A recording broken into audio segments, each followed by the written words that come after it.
Sejam bem-vindos à ESEC TV, um programa cultural produzido pela Escola Superior de Educação de Coimbra. Façam-nos companhia durante a próxima meia hora para conhecerem algumas propostas da cidade e da nossa escola.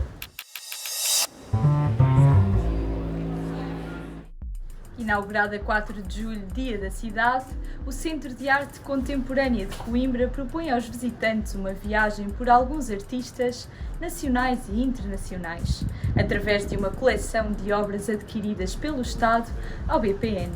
De que é feita uma coleção, dá título à primeira mostra para visitar no coração da cidade.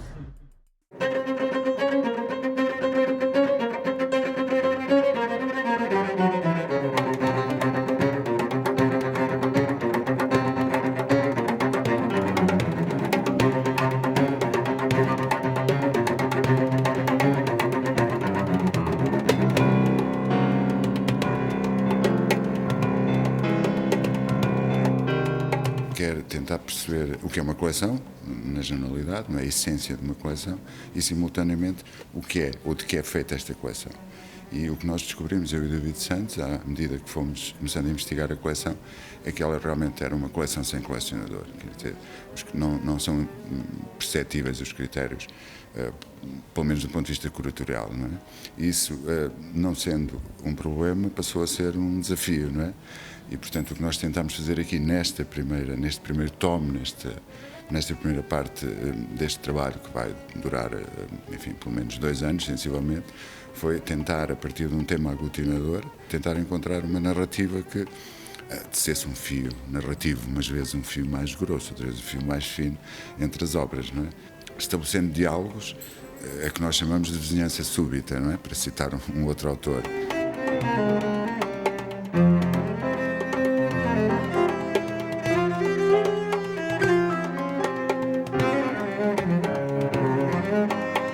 Esta exposição resulta do depósito a 25 anos da coleção de arte contemporânea do Estado em Coimbra e é uma coleção de grande valor artístico, com peças muito relevantes no contexto da arte portuguesa, sobretudo da arte portuguesa da segunda metade do século XX. E eu destacaria, por exemplo, nomes como Paulo Rego, Joaquim Rodrigo, Julião Sarmento, José Pedro Croft ou Rui Chaves. Nós podemos ter nesta coleção, que vai ser mostrada ao longo de várias exposições, uma panorâmica muito completa da qualidade da arte portuguesa da segunda metade do século. Por outro lado, temos também alguns artistas internacionais de grande relevância, como Alan Sekula, o John Baldessari, o Paul Morrison, por exemplo, ou o Jason Martin, que são artistas relevantes também do ponto de vista de uma relação com a arte conceptual, com a pintura abstrata, com a nova figuração.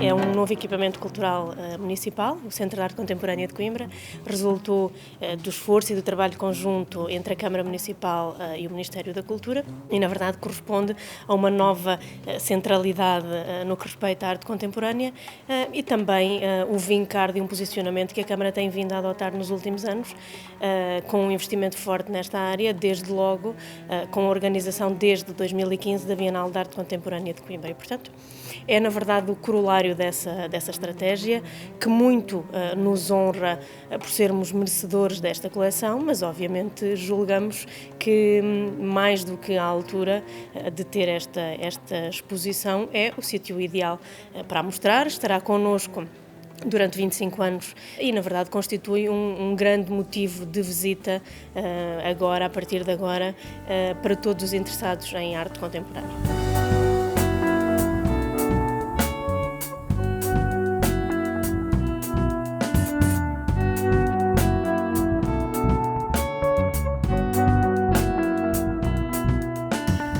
Quando entramos na exposição é de relevar a grande fotografia de João Tabarra, que remete para um imaginário ligado à noção de Portugalidade, não é? Uma fotografia junto ao mar e depois fazemos uma pequena viagem pela sala onde a figuração se vai desfigurando, passo a contradição, e chegamos depois a uma espécie de espaço que tem uma relação com a noção de alteridade, quer dizer, com esta emergência do espectador, da valorização do espectador, quer no espaço de representação, seja com uma obra, por exemplo, de Helena Almeida, que tem um espelho e que nos dá o fora de campo, e depois com outra obra do Douglas Gordon, por exemplo, que tem um espelho, na realidade, um espelho físico que devolve a nossa própria imagem de espectadores. Tem obras de uma temporalidade muito diversa, não é? Aliás, temos uma das joias desta exposição, é uma pintura de Amadeu Sousa Cardoso, não é?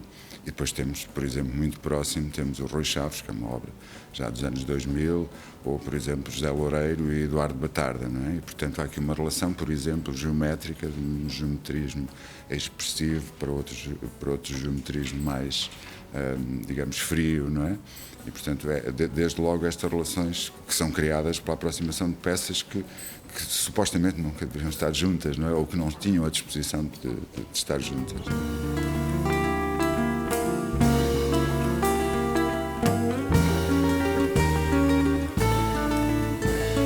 Um novo espaço que a cidade vai ter a partir daqui para mostrar não só esta coleção, como no futuro outras relações com outras coleções, e penso que essa é uma mais-valia para a cidade e para o país, nesta política de descentralização da coleção de arte contemporânea do Estado, que pretende consolidar ao nível territorial português a representatividade da qualidade da coleção do Estado, junto de um público cada vez mais vasto e que possa usufruir da qualidade da coleção e não tenha que se deslocar necessariamente a Lisboa ou ao Porto para esse efeito.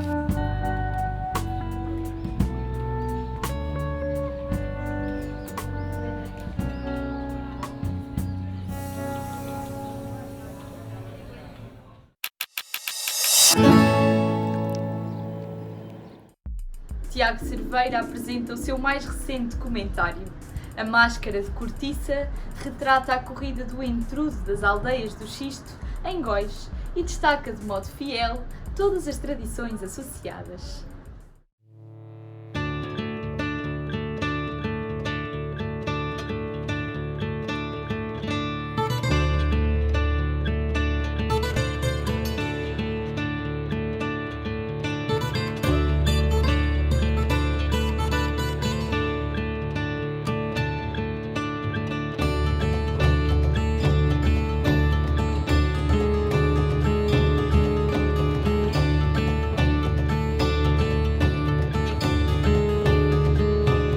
A curta documental A Máscara de Cortiça foi rodada nas aldeias do Xisto de Góis, em plena Serra da Lousã, com o apoio da freguesia de Góis.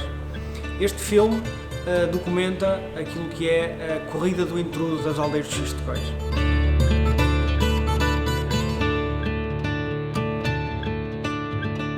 É um dia em que, no fundo, se celebra o sair de um tempo de terra não tão fértil, e neste solstício há a passagem para um tempo de terra prenha, de terra fértil.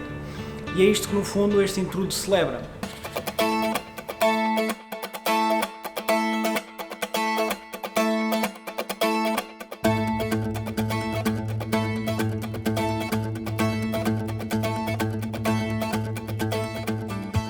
É um renascer do passado, sei lá.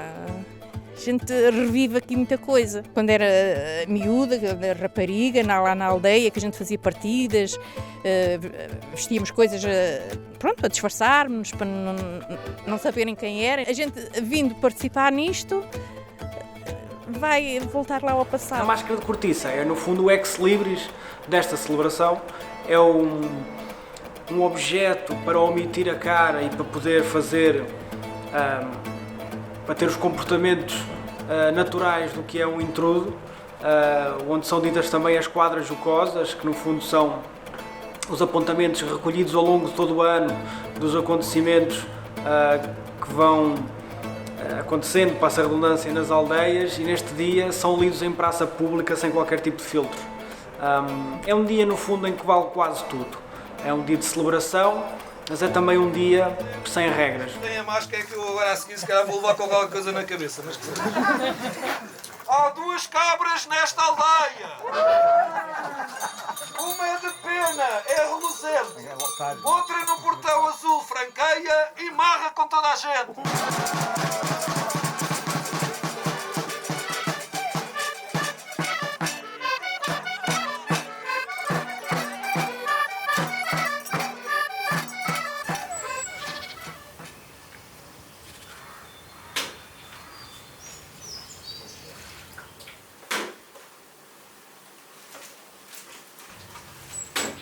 Estas terras, a par de todas as aldeias de Portugal, infelizmente também estão a sofrer de um grande abandono, de um grande despovoamento.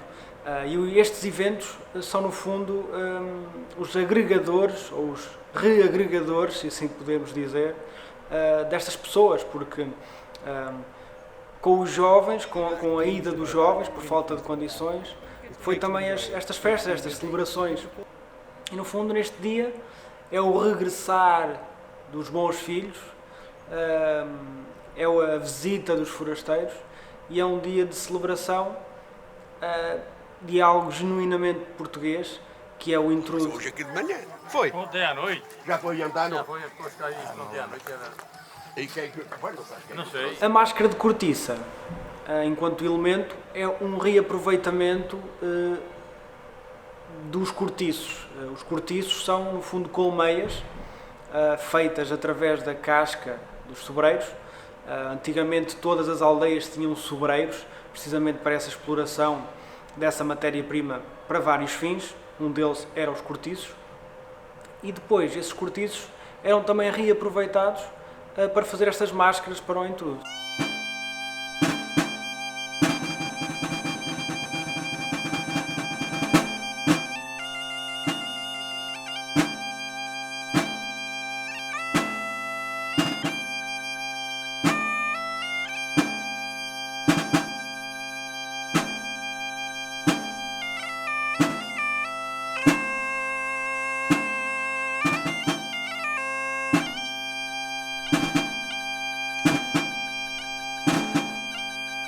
O filme já estreou em Góis, na sua terra natal, e agora esperamos que ele seja mostrado em várias salas em Portugal e em várias salas também no estrangeiro. E, no fundo, queremos que este filme seja o embaixador daquele território, mas também um embaixador daquilo que é genuinamente português, daquilo que é a nossa identidade cultural e que nos distingue dos demais.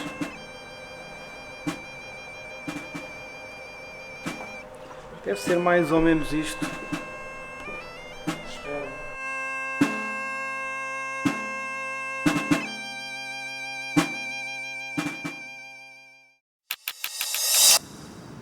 Action!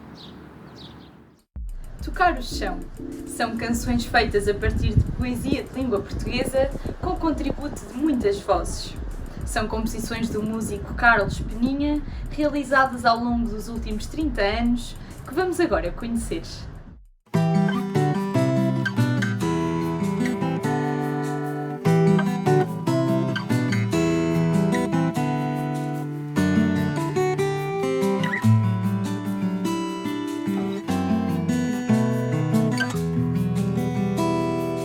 Não me peças ouvido ao que não dás, se o que sempre pedi nunca me deste,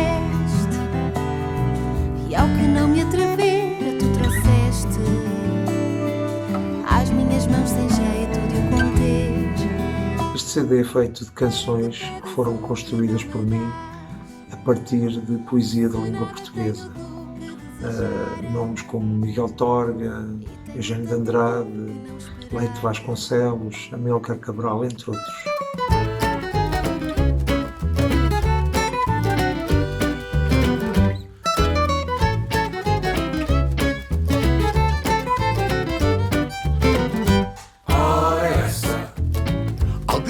Reaça. Eu disse reagentes. Isto é, agentes do erro. Ah, eu mesmo. Pois é. Estas composições foram armazenadas ao longo de quase 30 anos. Foi feita uma seleção por mim e pelo Manuel Maio, que é o co-produtor do disco, e fomos ajudados também na parte técnica, mais de gravação, pelo Rui Ferreira. Vamos lá edificar isto, então. Edificar. Edifiquemos. Gostaria de ouvir as horas do relógio da matriz, mas isso era o passado e podia ser duro edificar sobre ele o Portugal futuro. O CD contou com 25 convidados, nomes como Zeca Medeiros, Luís Pastor, Xénio Agune, ou a Sara Figueiredo, que é a cantora que trabalha comigo já há mais anos, entre outras pessoas. contribuíram para que este CD fosse levado a cabo.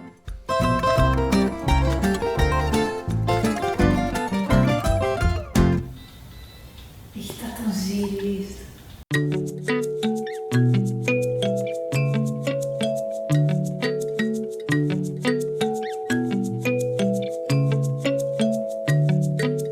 O tema Anunciação é feito a partir de um poema de Teodomiro Leite Vasconcelos, poeta moçambicano, que eu tive o privilégio de chegar a conhecer quando de uma viagem que fiz com o Tribuno de Teatro Acerto no intercâmbio cultural a Moçambique. Este poema fala de uma analogia entre a visão africana de alguém que está de esperanças e que olha ao céu à procura de um sinal, pensando um pouco na história que vem na Bíblia sobre o nascimento de Jesus.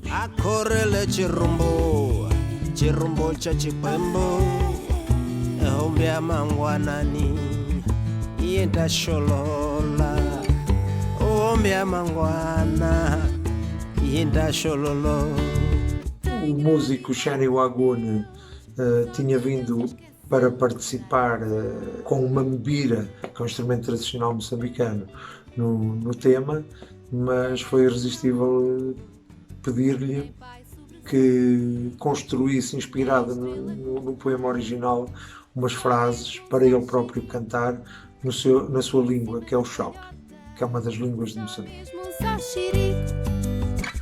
Em cima da palhota, aqui fora milagre é pouco.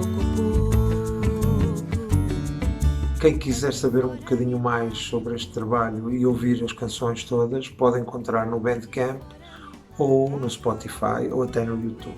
Basta procurar por Carlos Peninha e é fácil hoje em dia ter acesso. Maria do milagre, aqui fora milagre. Maria do milagre, aqui fora milagre é pouco.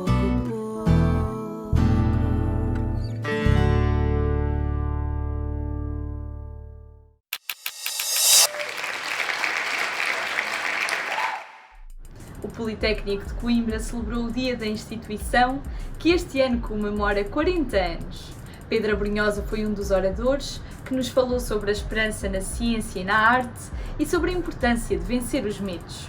A sessão contou também com o Ministro da Ciência, Tecnologia e Ensino Superior, Manuel Leitor, que retratou o momento atual e os desafios no ensino.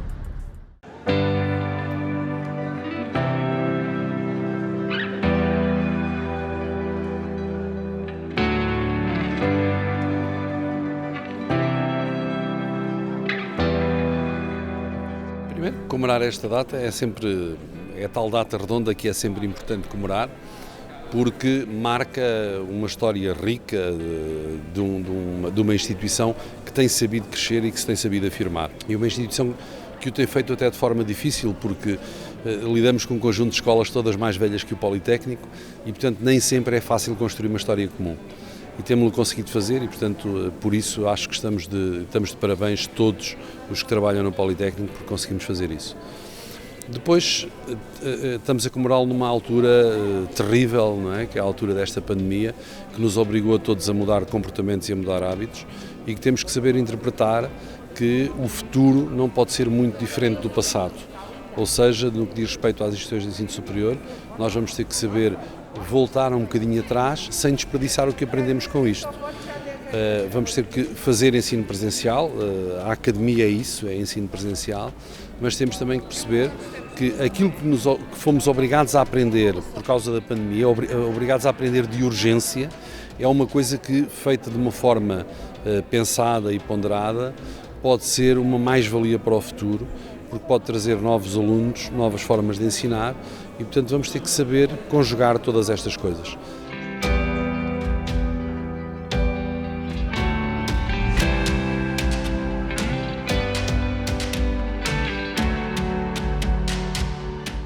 Bem, eu pensando que, mais que tudo, este é um momento de afirmação, não só dos estudantes, mas também de toda a comunidade do Politécnico, porque entendo que são alguns eventos, ou eventos deste género, que podem fazer com que o Politécnico se afirme, quer na região, quer a nível nacional.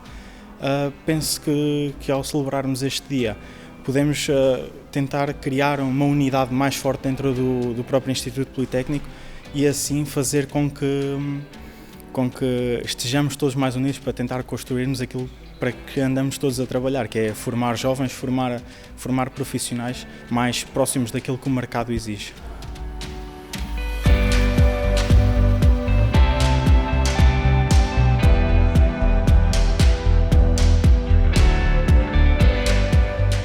Num contexto imediato, o ano letivo tem que começar como foi devidamente planeado e nos termos onde os cursos foram acreditados. O nosso objetivo é que o ensino seja presencial.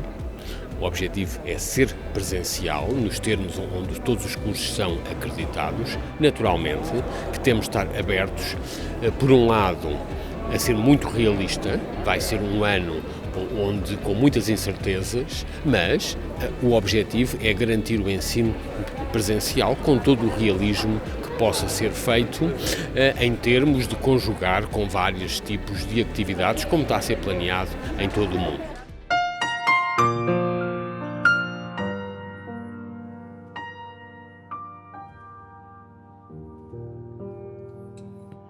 Não estamos sós na tempestade,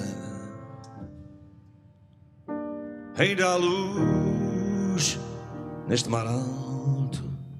O desconhecido traz sempre medo. É fatal, mas não tem que ser fatal. Ou seja, é inerente ao espírito humano ter receio perante o desconhecido. Nós estamos a atravessar uma fase de descoberta de uma situação que nem os cientistas aguardavam. Enfim, havia quem anunciasse isso e de resto esta pandemia foi de alguma forma por uma certa elite ligada à área da virologia, tinha dito há 2 anos atrás que poderia acontecer, mas nós cidadãos estamos confrontados perante um facto que mudou as nossas vidas 180 graus. A vida, por exemplo, dos interventores da área da multidão, como é o meu caso. Nós juntamos multidões, os professores juntam salas de aulas. Nós estamos numa realidade completamente diferente. E, portanto, o medo, sim, existe.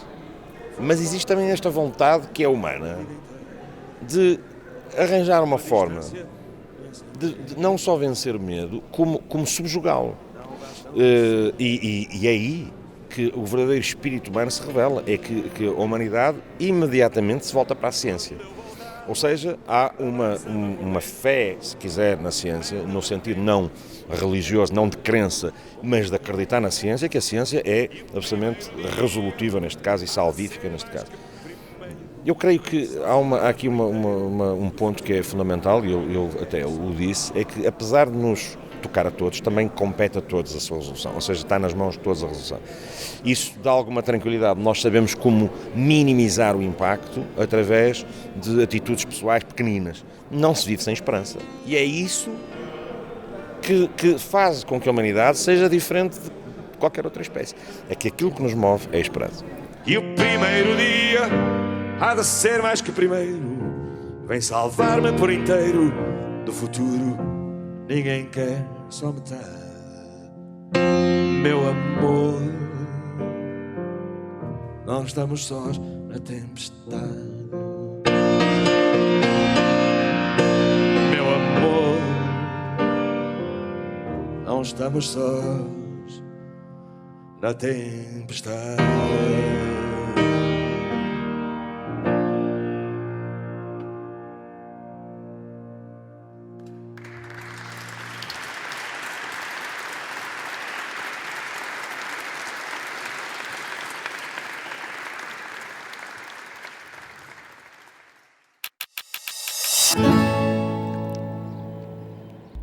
Obrigada pela vossa companhia em mais uma edição da ESEC TV, aqui na RTP2 e RTP Play. Recordamos que podem rever as emissões online nos canais da ESEC TV e da RTP. Marcamos encontro já no próximo programa. Até lá!